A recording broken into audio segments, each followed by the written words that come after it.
I have met love itself.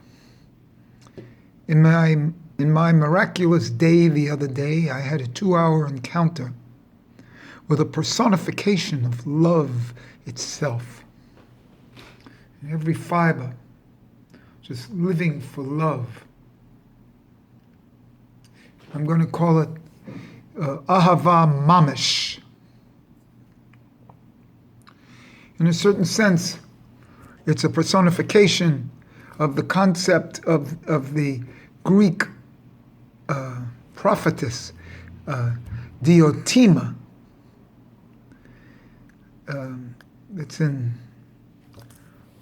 It can be read.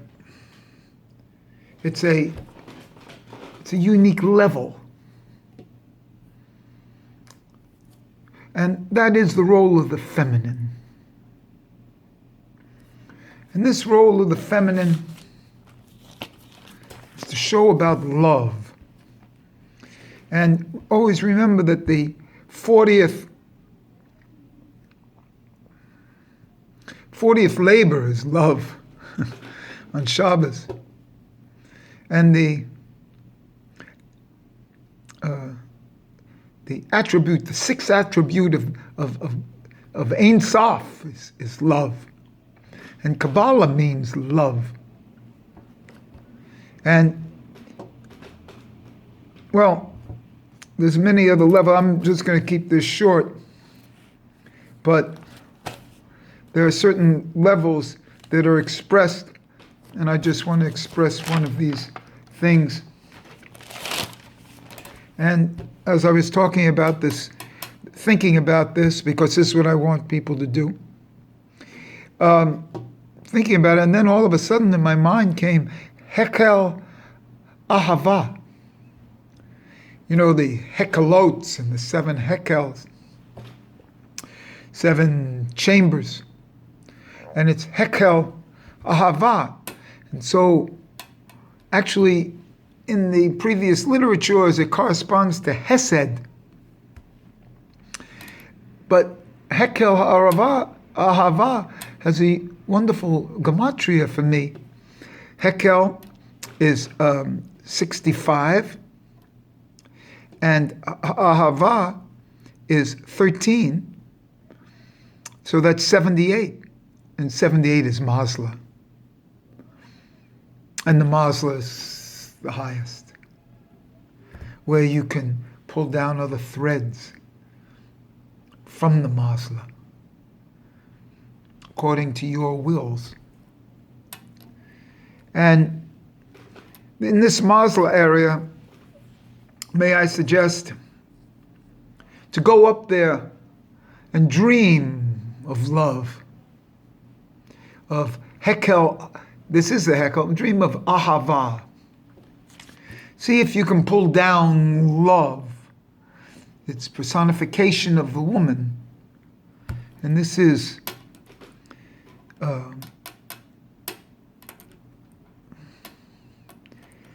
in a certain sense, right now, I'm being propelled by love from this meeting and encounter with a goddess of it the other day. And these are introductions to the mystery of love itself. See, and as you go higher up in these stations along the way, in these hekels, in these chambers, you receive different types of things. And since then, I've received about the letter Mem. The final mem is a square. And what is this final mem? And then this morning when I woke up, I thought about tzitzis, the fringes. Zadok, Yud, Tov, That's 600. It's 600. It's not strange that tzitzis as 600 have to go on a four-cornered garment, like a mem. And the actual size of a talit katan is practically the same proportion as the Mishkan. And it's like 3-to-1. And you're wearing these. This is the secret, because in the secret, the tzitzis is love. It's to preserve you sexually. And there's Talmudic things where when the guy was going to perform some sexual act that he shouldn't have been doing, the tzitzis hit him in the face. The tzitzis hit him in the face. Like this.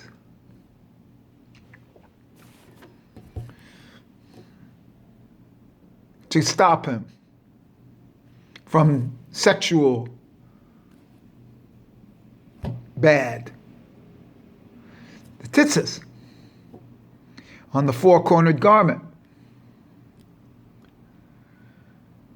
And that talit katan is the Mishkan.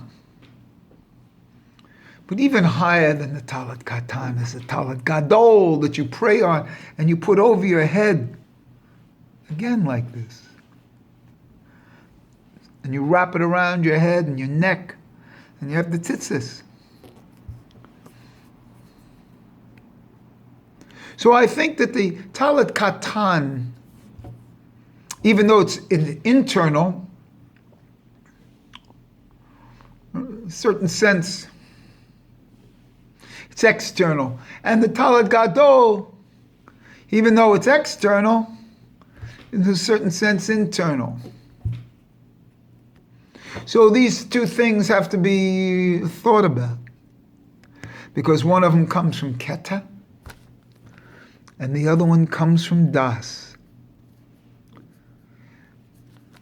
And I've been doing a lot of stuff, and the internal part of the level of Keta is Keta, and the external is Das.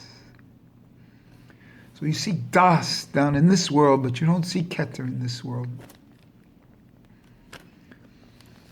And there's a big secret here with the ayin in the middle of the da'as. Middle of dot.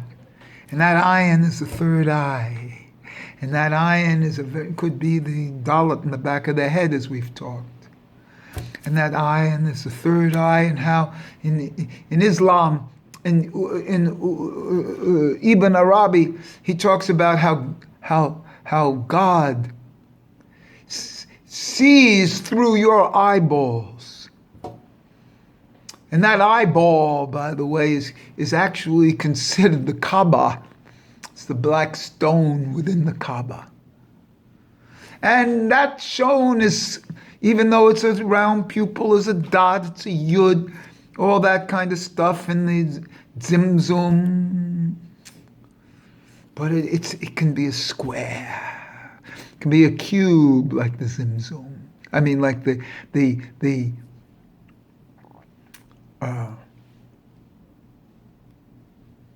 cube like the Kaaba inside the circles. But there's a circle a square outside.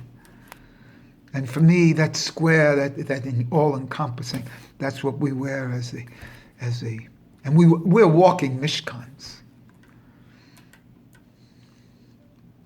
And this beautiful tzitzis has 7 and 8 and wrappings, that's 15, that's Yud Hey. And then 11 wrappings, it's Vav Hey. So it's 26 wrappings, and then the last is 13, and that's Echad.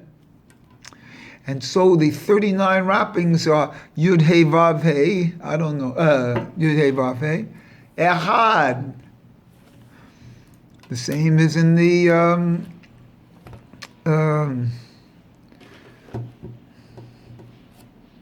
prayers. Adonai Echad.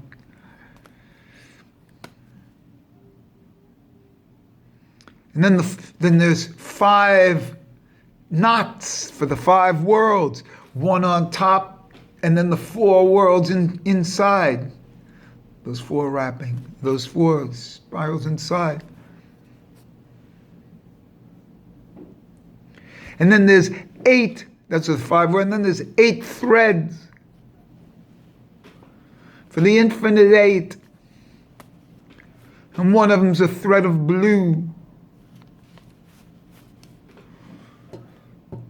8 and 5 is again 13. And this 13 is Ahava.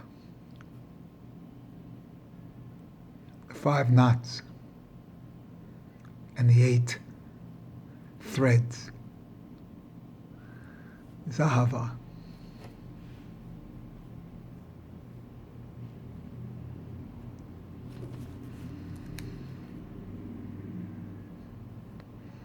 So when you're wearing your tzitzis, or just looking at the thread of a tzitzis, or just thinking about it,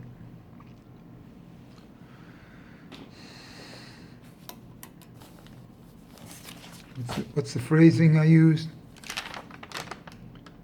Go up there and dream of it. Think of it.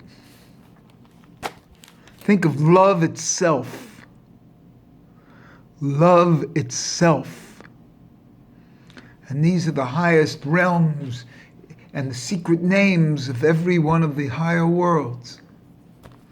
And what those higher worlds are, they're 5 or they're 6. All of them are tied into love. And the amazing number 13. And 13 times 6, because remember there are 5 worlds and then there's a sixth level, an Atzmutz level that starts with the letter Ayin. How could the highest essence start with the letter Ayin? Because it's from the eye.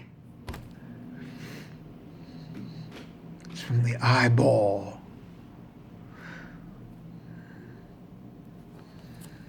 And this Ayin, it's right now, it's 700, say Ayin Yud Nun, which is usually 130, but if a final Nun is 700, it's 780.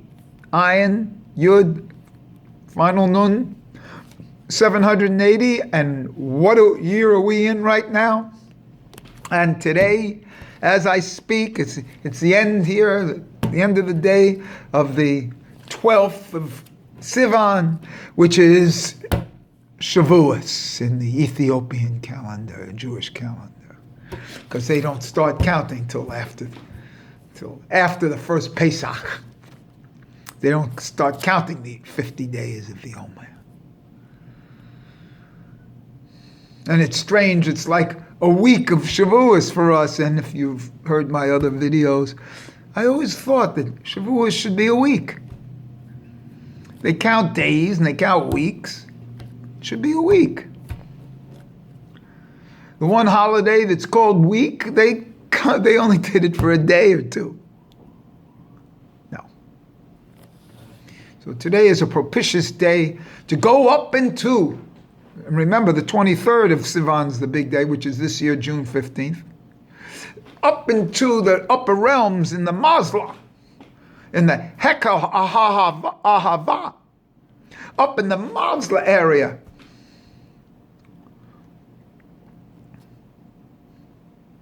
That's where you are. And you'll be in that Mazla area, in that if you realize that, well,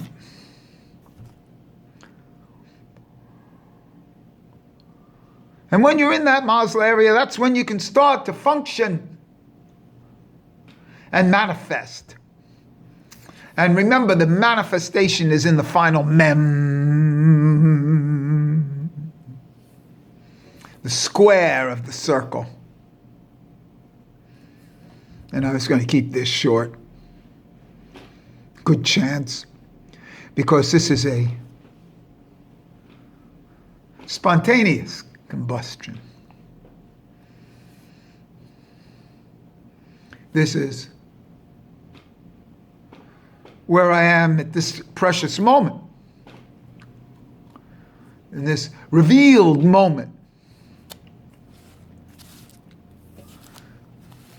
And this is something that the coronavirus has taught me, and is part of the blessing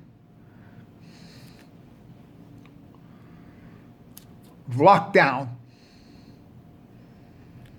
They kept me down, kept me from speaking because of the community. Well, the Nazir has to be a spokes unit, a one, for a community in general.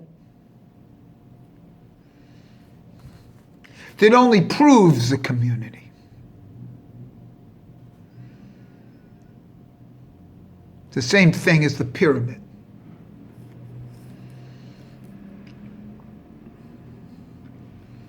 So today, and on the 23rd of Sivan, that's when you're going to manifest, man. You're going to manifest. So from today until the 23rd of Sivan, start to think about, and then anything you want on the 23rd of Sivan comes about. Okay? And I didn't make that one up. And as I say, always remember, I'm not smart enough to make anything up. But I'm old enough to have read all these things. You see? Have you read the Haggadah? You know? Or many Upanishads? No big deal. If you want to spend your life doing it, I spent my life 4-6 hours a day in front of a television. They controlled me pretty good as a kid, watching Howdy Doody and the Lone Ranger. I think of the Lone Ranger these days because back then he had a mask. Oh, he had a mask. Sorry. Now everybody's got a mask. I walked into a bank. You know, I had my mask on. You know? And I walked into that bank with a mask. I said to myself, they must think I'm, you know, in the old days, they would have called a cop. Now I think I told you this one. Now they say, oh, good morning, sir. How may I help you? The teller behind this